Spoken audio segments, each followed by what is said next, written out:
दुष्कर्म, अपहरण जैसे गंभीर मामलों में आरोपी, भारत से फरार, स्वघोषित भगवान और काल्पनिक देश कैलासा बसाने वाले नित्यानंद के इस देश के बारे में हर कोई जानना चाहता है।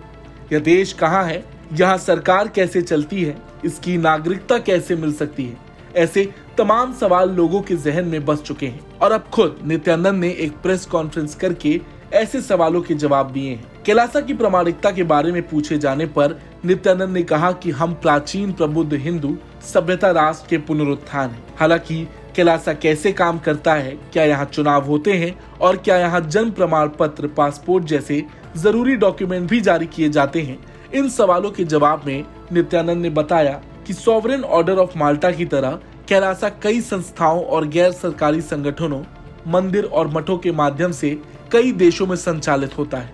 इसे संयुक्त राष्ट्र द्वारा मान्यता प्राप्त है, जो दुनिया भर के कई देशों से काम कर रहा है। यह सॉवरेन ऑर्डर ऑफ माल्टा की तरह एक सीमाहीन सेवा उन्मुख राष्ट्र जैसे देश की भावना में स्थापित किया गया था। अधिक जानकारी के लिए कृपया www.kailasa.org देखें। बता दें, ये सारी बातें नित्यानंद ने द वॉशिंगटन पोस्ट की पत्रकार मारिया पॉल के सवाल के जवाब में कही हैं।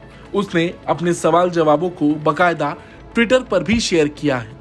बता दें, नित्यानंद भारत से भगौड़ा है। वो तमिलनाडु का भगौड़ा तांत्रिक है। उस पर भारत में बलात्कार और यौन उत्पीड़न के कई आरोप लगे हैं। 2019 से ही वो कहीं छिपा हुआ है। हालांकि इन सवालों के बारे में पूछे जाने पर उसने इन सभी आरोपों को खारिज करते हुए झूठ बता दिया। उसने कहा, कई प्रतिष्ठित मानवाधिकार कार्यकर्ताओं ने स्वतंत्र रिपोर्ट के माध्यम से नित्यानंद को क्लीन चिट दी थी। उसने कहा, 4 अप्रैल 2013 को कैलिफोर्निया कोर्ट ने हिंदू धर्म के सर्वोच्च पुजारी को निर्दोष साबित किया था। बता दें, साल 2019 में वो देश छोड़कर भाग गया था। कुछ साल बाद पता चला कि उसने अपना अलग देश यूनाइटेड स्टेट्स ऑफ कैलासा बना लिया है। न्यूज रिपोर्ट के मुताबिक भारत से भागने के बाद नित्यानंद ने दक्षिणी अमेरिका के इक्वाडोर में जमीन खरीदी और उसे अलग देश कैलासा घोषित कर दिया।